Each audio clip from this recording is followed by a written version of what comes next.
Hello everyone, स्वागत है आप सभी का डे 3 और इसके अंदर हम कुछ एजुकेशन साइकोलॉजी और पेडागोजी के कुछ क्वेश्चंस लगाएंगे। साथ ही साथ डिटेल डिस्कशन रहेगा।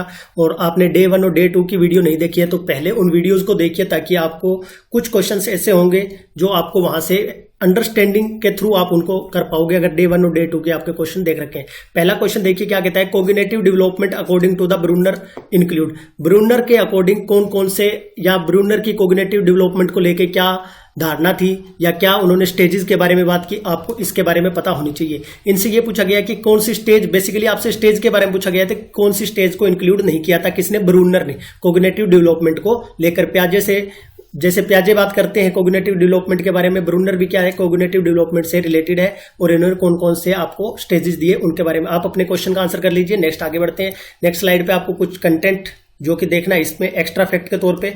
अब देखिए, जो ब्रूनर है उन्होंने 3 स्टेजेस के बारे में बात की थी, एक इनएक्टिव, एक आइकॉनिक और एक सिंबॉलिक स्टेज। इन्होंने पहली स्टेज बताई जन्म से 2 साल, या मैं ये 0 से बोलूं या जन्म से बोल दूं, ठीक है, जन्म से 2 ईयर तक, ठीक है।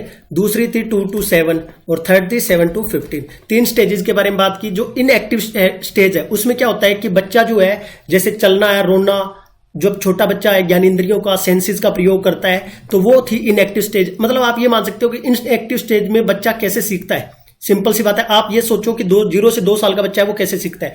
आइकॉनिक वाले में लर्न विद इमेजेस और आइकॉनिक, आप देखते हो कि बच्चा जब 2 से 7 साल का होता है तो वो फोटो देखता है कि ये एप्पल है, एप्पल का फोटो बनाया है, ये एलिफेंट है, क्लियर है यहां तक की बात। जैसे स्कूल में जाने लग रहा है तो वो क्या, सबसे पहले आइकॉनिक। और लास्ट वाला आता है जिसमें क्या होता है, एब्स्ट्रैक्ट। 7 से 15 वाले में जो अमूर्त चीजें होती हैं, एब्स्ट्रैक्ट चीजें होती है, उनसे क्या होता है, रिसर्च वर्क और रीड फॉर रिसर्च, ठीक है, उनको इंटरप्रेट करना सीखता है। तो कौन सी स्टेज है इसके अंदर, आप ये देख सकते हो तीनों ही नहीं है। आंसर क्या हो जाएगा, फर्स्ट। मेरे ख्याल में पहला क्वेश्चन बढ़िया से आपको क्लियर हो गया होगा, ठीक है। चैनल को आप सब्सक्राइब कर सकते हो, वीडियो को लाइक कर सकते हो, ठीक है। और नेक्स्ट क्वेश्चन आपको क्या कहता है, अधिगम के संज्ञानात्मक क्षेत्र का प्रतिपादन किसने किया। इंग्लिश वालों के लिए क्या है, कोग्निटिव फील्ड ऑफ थ्योरी। सबसे ज्यादा क्वेश्चन आते हैं इससे, फील्ड थ्योरी से। इसके बारे में डिटेल डिस्कशन रहेगा, अगले 2 क्वेश्चन इसी के ऊपर रहने वाले हैं। सबसे पहले तो इसका आंसर क्या रहेगा, फील्ड थ्योरी या क्षेत्रवाद का सिद्धांत किसने दिया था, क्षेत्रवाद या क्षेत्र का सिद्धांत या क्षेत्रवाद कहा जाता है, ठीक है। इसको आंसर आपने कर लिया होगा। इसका राइट आंसर रहेगा कर्ट लेविन, इसको कुर्ट लेविन भी बोलते हैं, ठीक है। और इसके बारे में और क्या क्या क्वेश्चन बन सकते हैं वो देख लेते हैं। नेक्स्ट देखिए आप क्या कहोगे। सबसे पहले इसको प्राकृतिक दशा का सिद्धांत भी बोलते हैं। कर्ट लेविन को मॉडर्न सोशल साइकोलॉजी का फादर बोलते हैं। मॉडर्न साइकोलॉजी नहीं बोल रहा हूं, मॉडर्न सोशल साइकोलॉजी बोल रहा हूं। इसके अलावा इन्होंने क्या बात की थी कि लाइफ स्पेस या जीवन क्षेत्र के बारे में बात की थी। भाई जो जीवन का क्षेत्र है उसके अंदर ह्यूमन बिहेवियर के बारे में कौन कौन से फैक्टर इफेक्ट करते हैं। अब इन्होंने बिहेवियर को जो फॉर्मूला दिया बिहेवियर को लेकर, इन्होंने कहा ये जैसे हम कहते हैं ना मैथमेटिक्स में function of x into y, तो इन्होंने फंक्शन बताया बिहेवियर, जो हमारे जीवन का बिहेवियर है उसको कौन इफेक्ट करता है, p इंटू ई। ये फॉर्मूला आपको याद रखना है, behaviour is equal to function of p into E. p क्या है, पर्सन, e इंटू क्या है, इन्वायरमेंट, e क्या है, इन्वायरमेंट, ठीक है, वातावरण। अब इन्होंने क्या कहा कि अपनी जो जीवन है उसको इफेक्ट करने के लिए इन्होंने 2 चीजों का यूज किया था, वेक्टर।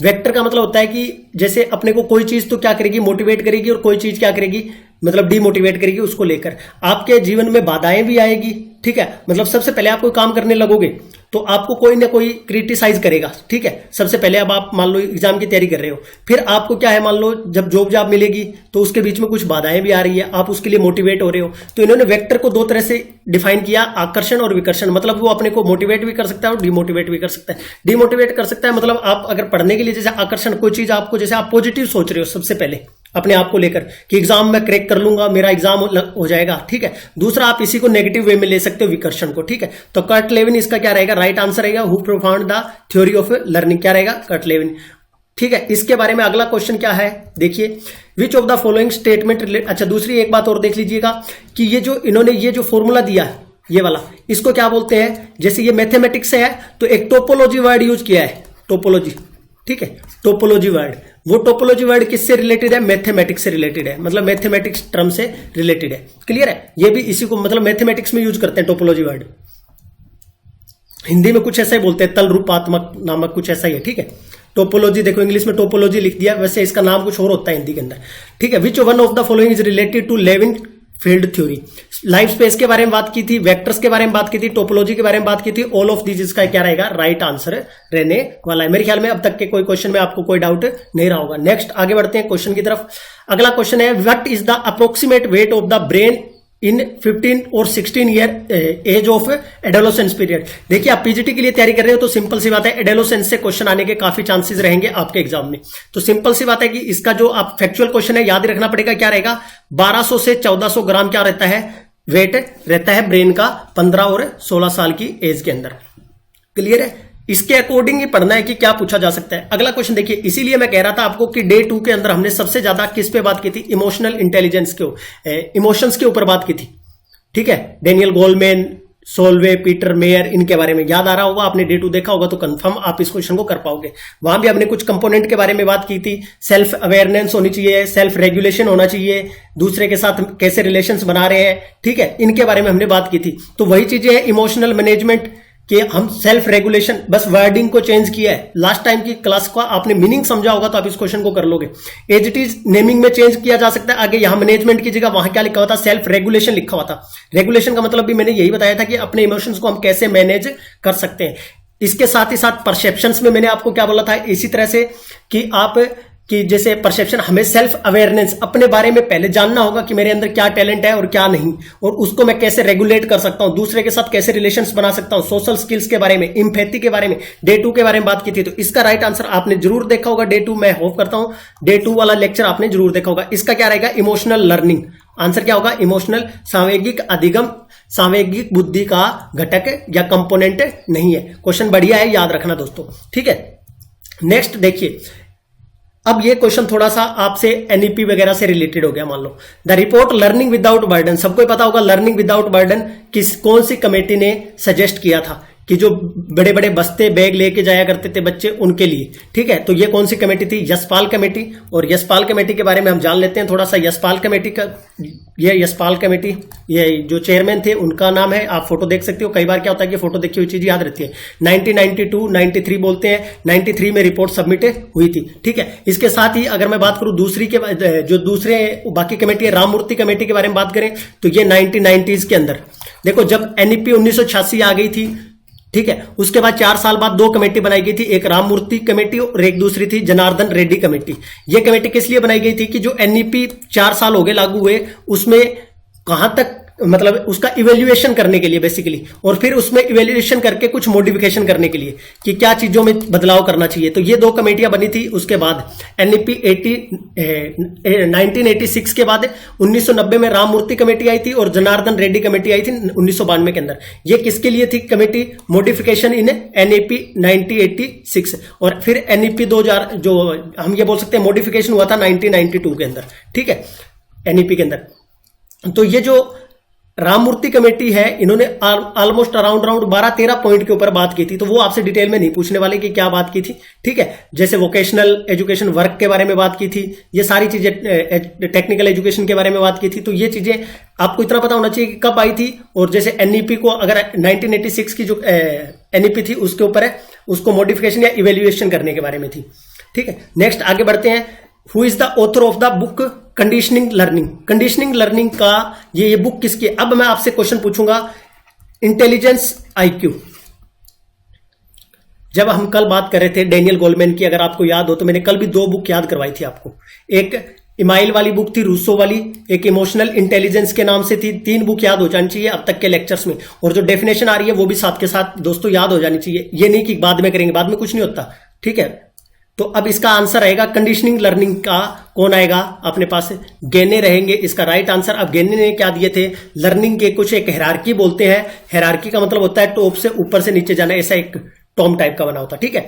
इसके अंदर इन्होंने कुछ 8 लेवल बताए थे, जैसे आप काउंट कर सकते हो 1 2 3 4 5 6 7 8, ठीक है। तो आपसे पूछ सकता है कि लर्निंग का सबसे निम्न स्तर या लोअर किसको माना, या सिंपलेस्ट किसको माना था, सिग्नल लर्निंग को माना था, और हाईएस्ट किसको माना था, प्रॉब्लम सॉल्विंग को माना था, समस्या समाधान को। सिग्नल लर्निंग मतलब आप सिग्नल साइंस से सीख रहे हो, stimulus SR learning stimulus response वाली जो हम थ्योरियां पढ़ते हैं उनमें, ठीक है। साइकोमोटर कनेक्शन लर्निंग, साइकोमोटर गत्यात्मक वाली आएगी। इसके अंदर वर्बल एसोसिएशन, आप वर्ड्स के बोलकर कैसे एसोसिएट करते हो, कैसे बोलकर सीखते हो, ठीक है। मल्टीपल डिस्क्रिमिनेशन लर्निंग, एक दूसरी चीजों में विभेदीकरण करके सीखना। उसके अब देखिए यहां कोग्निटिव, आप किसी चीज को आप डिस्क्रिमिनेट कर रहे हो, दो चीजों के बारे में डिफरेंशिएट कर रहे हो, तो आप दिमाग लगा रहे हो ना, तो ये किसके अंदर आती है, मोर कोग्निटिव एस्पेक्ट। ऊपर की तरफ जा रहे हैं तो ज्यादा हम क्या कर रहे हैं, कोग्निटिव की तरफ बढ़ रहे हैं, और इधर हमारे पास क्या है, बिहेवियर एस्पेक्ट है। जैसे हम साइकोमोटर है, एसआर थ्योरी है, या सिग्नल लर्निंग है, हाथों से सीख रहे हैं, इसमें दिमाग नहीं कम लगा रहे हैं, ठीक है। और जब आप दो चीजों को विभेद कर रहे हो तो आप क्या कर रहे हो, विभेदीकरण कर रहे हो या डिस्क्रिमिनेशन कर रहे हो, तो वहां हम क्या कर पा रहे हैं, उनको मतलब ब्रेन का ज्यादा यूज कर रहे हैं। उसके बाद तुम कंसेप्ट लर्निंग, फिर प्रिंसिपल लर्निंग, उस कंसेप्ट को सीखेंगे, फिर उसका प्रिंसिपल सिद्धांत बनाएंगे, फिर लास्ट में अपना प्रॉब्लम सॉल्विंग रहेगा। तो ये आपको याद रखना है, सीक्वेंस भी पूछा जा सकता है कौन से नंबर पे क्या रहेगा, ठीक है। उसके बाद लास्ट वाला फिर से ये इमोशंस वाला जो डे 2 था उसके अंदर मैंने बातें की थी।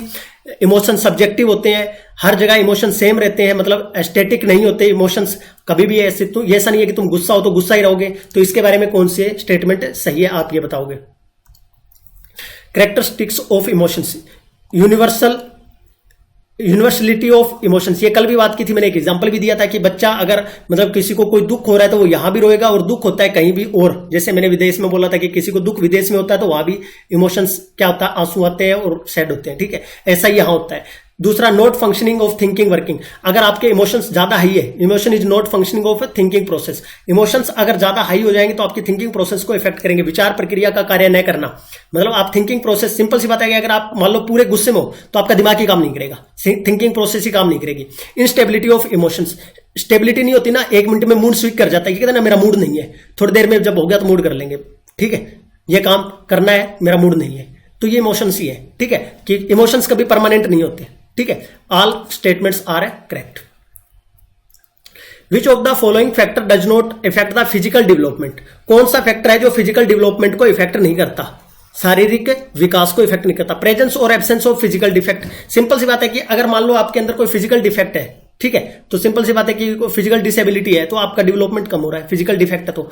उसके बाद nutrition received by the child, अगर आप न्यूट्रिशन आपको सही नहीं मिल रहा बचपन के अंदर, जैसे माँ का दूध होता है, ठीक है, तो जैसे आपने देखा होगा हर कोई सजेस्ट करता है डॉक्टर वगैरह कि पहले 6 महीने या 1 साल तक बच्चे को माँ का, क्योंकि उसके अंदर इम्यूनिटी ज्यादा होती है, ठीक है, इम्यूनिटी पावर को बढ़ाता है, ठीक है। आजकल क्या हो गया, पाउडर वगैरह चलने लग गए हैं, ठीक है, तो ऐसा वो उनको उनसे परहेज ही करना चाहिए उन चीजों से, ठीक है। तो आपको क्या है इसमें क्या कहा है, nutrition received by the child after the birth, normal और एबनॉर्मल डिलीवरी। अगर आपके मान लो जो बच्चा है उसका डिलीवरी नॉर्मल है या एबनॉर्मल है, इसका मतलब ये है कि वो जो टाइम पीरियड है उससे पहले जन्म हो रहा है या बाद में हो रहा है, ठीक है। तो इसका एक जो राइट आंसर रहेगा वो क्या रहेगा, ये वाला। तो ये सारी चीजें तो इफेक्ट करी है फर्स्ट, थर्ड और फोर्थ। सेकंड वाला है उसके अंदर देखिए पॉजिटिव और नेगेटिव रेनफोर्समेंट। अगर मान लो टीचर पढ़ा रहा है, अगर वो पॉजिटिव दे रहा है तो ये उसके मानसिकता को इफेक्ट करेगा, बच्चे को शाबाश बोल रहा है तो बच्चा थोड़ा मोटिवेट होगा, ठीक है। अगर उसको थोड़ा नेगेटिव रिफॉर्मेट करेंगे तो भी ऐसा होगा कि उसको मतलब मानसिक तौर पे थोड़ा सा वो फर्क पड़ेगा। उसके ऐसा नहीं है कि वो मोटा है तो पतला हो जाएगा, पतला है तो मोटा हो जाएगा, या उसकी हाइट बढ़ जाएगी घट जाएगी, ऐसा नहीं होगा, ठीक है। वो सब किस पे डिपेंड करेगा, न्यूट्रिशन पे, फिजिकल डिफेक्ट पे, या जो उनका नॉर्मल डिलीवरी है या एबनॉर्मल है। क्लियर है। नेक्स्ट क्वेश्चन, इस डेफिनेशन को आपको याद करना है। एजुकेशन साइकोलॉजी की जो डेफिनेशन है, represent the application of scientifically derived principle of human reactions that affect the teaching and learning.